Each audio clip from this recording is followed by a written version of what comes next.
Hey guys, Infidel1258 here. Today I'm going to share with you my theory that's been rolling around in my head about how we don't have any idea what is meta in Splinterlands.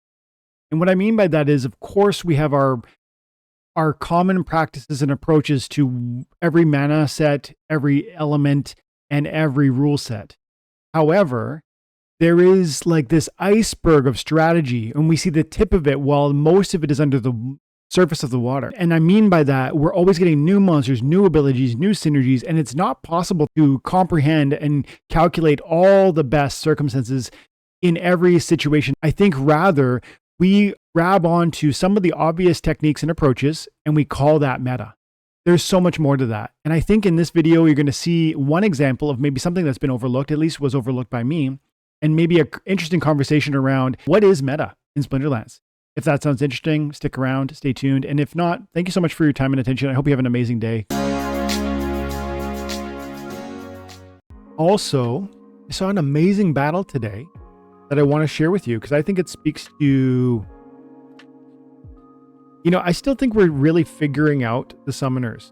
And I think these new rebellion summoners are so powerful, and I don't believe we fully understand how. And so I thought we could chat about what I saw today and what it might show us about the future. I'm pretty convinced that Splinterlands, that understanding the meta in Splinterlands, the progression or the development in the meta happens in like fits, spurts, which is to say, understanding the best way to implement the new cards that are always coming out. We go in promo cards every couple of weeks, right? Plus new reward cards, plus new packs being issued, plus there's this constant trickle of new cards, and then the rule sets and how they're always evolving, by the way. All of this variability creates a lot of ripples in how we can comprehend the best implementation of the cards. And there are tools like Xbox card research that tells us a lot about the data that has been calculated around which cards have the greatest impact, the sort of the best value score. And that data is very telling. It tells you something really meaningful. Cards like Uraeus have a high impact for their value rate. For their value, they are hugely impactful. That is true, and yet I often wonder, not just in Splinterlands but in life, if that's telling the full story.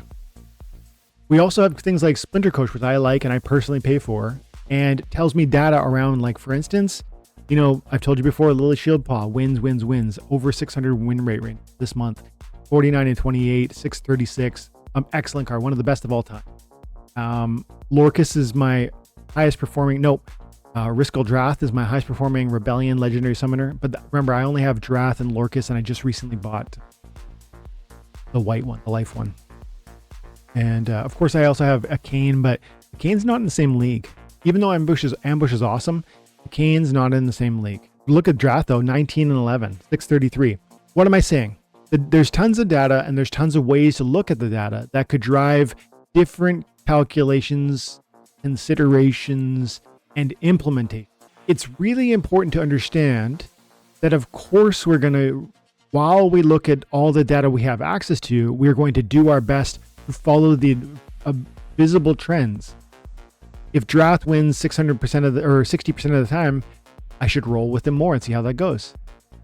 But one of the things we don't often recognize, and I want to make the point here today, and I'm going to show you a battle in a moment, there are implementations that we don't understand, we haven't imagined, and therefore we haven't tried, that if we as a community had tried, we would recognize the power in them, and then they would become meta.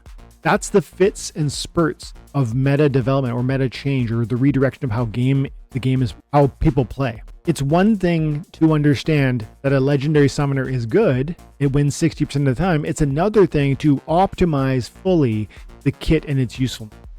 And so I think we are constantly learning about the new cards and the new abilities and the new rule sets and the way they engage with one another, which leads us to a place where we think we understand the meta, and yet there's so much that we haven't fully grasped, because the ever-changing landscape keeps the foundation under your feet like waving, wiggling. There's just enough uncertainty that you'd never really get your bearings. And so there, every single day, it feels like there's something I learn or see that just is like, what about that? And this is one of them today I wanted to share with you. This is a combination of rule sets with summoners that are new that I think that I just thought about today and was really blown away by. It's like, maybe others have seen this, maybe others have used this, maybe others have thought about it. I haven't, and I haven't read about it anywhere. I haven't heard about it anywhere. And so again, if not everybody knows it, it's not really fully at its sort of mass adoption space. But I'm saying this is worth being meta. This is what I'm about to show you. And so this is an example of how that understanding of what's possible is always growing, especially because the summoners are always, there's new abilities, there's new synergies, there's new combinations, there's new rule sets that cause different things to happen. In this rule set, we see ferocity. All monsters have ferocity. And so I was initially thinking Lorcus because, Lorcus has the ability to drop ferocity. So I thought, okay, that, my range just starts going, okay, there's a connection. Oh, that's not helpful. He already has ferocity in this context. So we're not going there. Oh, I should not, I have to make sure I don't use any taunt monsters. Sometimes I accidentally use a taunt monster in this and he ends up getting slapped. Don't use a taunt monster. Wait a second. I have a summoner that can make any monster a taunt monster. What if I pick him and implement a team that is literally designed to do mass damage to the core of their team? And so I'm doubling it because I know we all have fury. So my opponent's not going to bring a taunt, but I can make him bring a taunt. And that's what I did. And so I picked, I'm going to slow it down a little. I picked Drath, and I slapped the taunt right back here on the Sapper. Why? Why the Sapper? Well, for one thing, I have Night Stalker who has blast damage. And that means that and he has Execute. That means that I want the taunt to be focused in the middle of my opponent's team. It could have been here with Supply Runner. It could have been here with Carrion Shade. It could have been here with Soul Strangler. I don't want it to be Curse of Windiku, and I don't want it to be Dampier Stalker. Why? Because maximum blast damage is going to happen when there's a monster on either side of your target, which is the case with the Life Sapper. And so I put the taunt there because one, he's got Life Leech, and he will get bigger before he reaches the first, which is going to give me 5 more hit points to deal with later if I don't take him down now. That's not the end of the world, but it's one small consideration. A second consideration is that I would love to see the Supply Runner go down because he's amping their whole speed. And yet, Supply Runner is going to be a harder target to strike because of its 5 speed, 5 with the swiftness, versus the Life Sapper with 4. Finally, I could go Carrion Shade, but the Carrion Shade is because then I'll hurt the Curse Windiku, which would be nice. But the Carrion Shade is less impactful with its 1 damage. It's literally a meat shield. I don't really care about it, so I don't want to focus on that. This is impactful from a damage perspective. It's going to get bigger and scarier with its Life Leech, and it's directly adjacent to a really important card, Supply Runner, while not allowing me to damage the Supply Runner, but not needing me to strike the Supply Runner directly, which again, 5 speed is pretty fast. And so for all those reasons, I quickly think about the best placement of taunt and say Life Sapper is the way. And then I'm expecting and hoping my Fury from rule set to work perfectly with my taunt and Blast to do work. And that's what happens. We just hit with the Uraeus for 6. We hit for 8 with the Night Stalker. Now the blast damage was 2 and 2 because they don't have taunt on them. Right, my Fury hyped up my damage on my main target, but see, I delete a 2 damage monster, and I put in damage on the core of their team.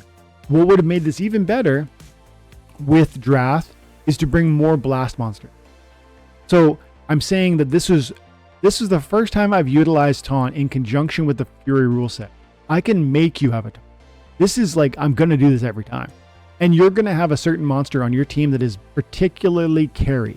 It's particularly valuable. It's supporting you in a really super important way, or it's doing a crazy amount of damage. If I kill it, the win likelihood of victory turns in my favor in a massive way. That condition and that context is going to allow me, and comprehending those variables is going to allow me to selectively delete your most important monsters and give me greater probability of victory. I can improve on the approach. I just said that is not an ideal implementation. That I think it's a great idea with that one rule set.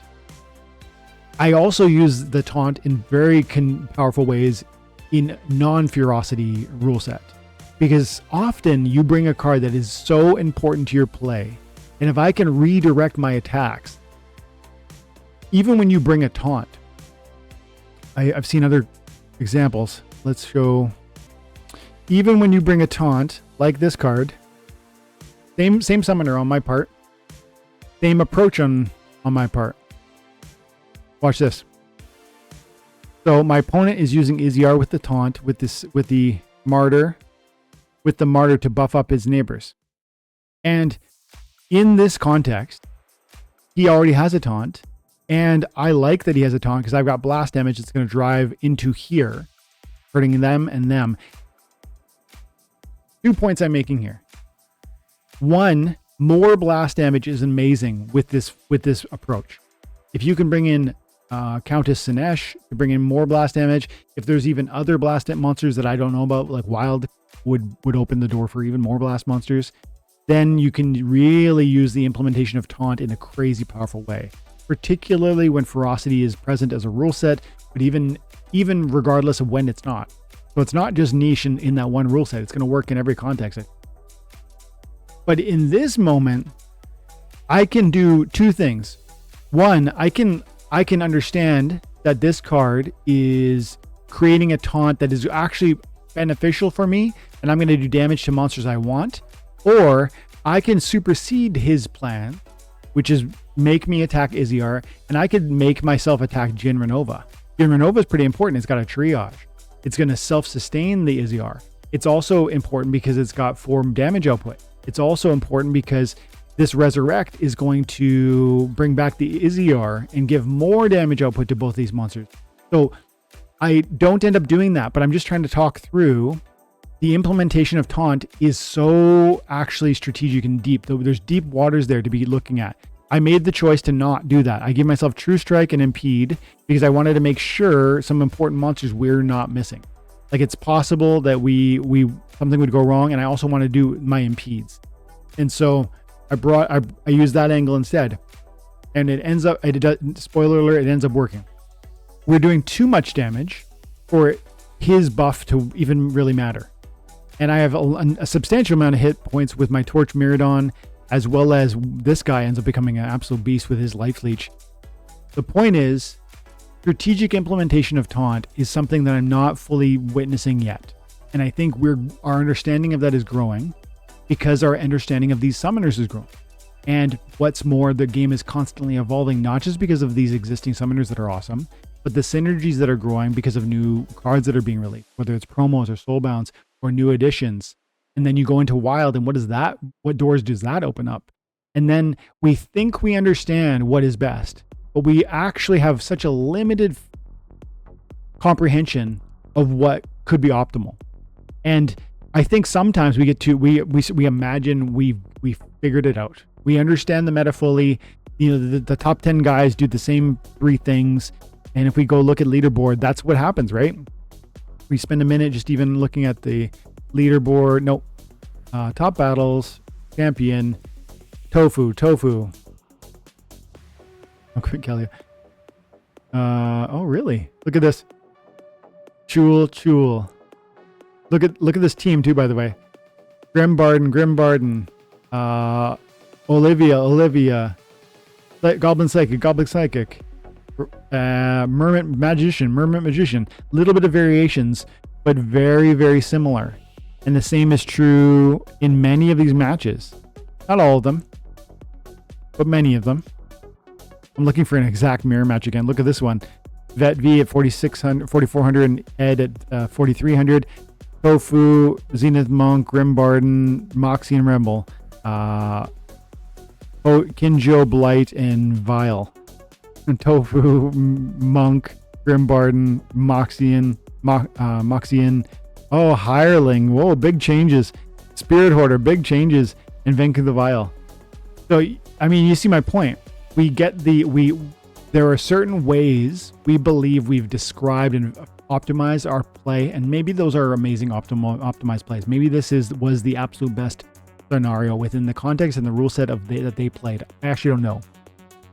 I'm just saying, how many times do we overlook the possible options because we either, one, think we already know the best option, so we stop looking, or two, we just haven't tried, we haven't played enough. And so many times with automation, because even I play with a bot in Wild, I haven't fully played the game as much as I could have, and therefore I don't understand it as best as I can.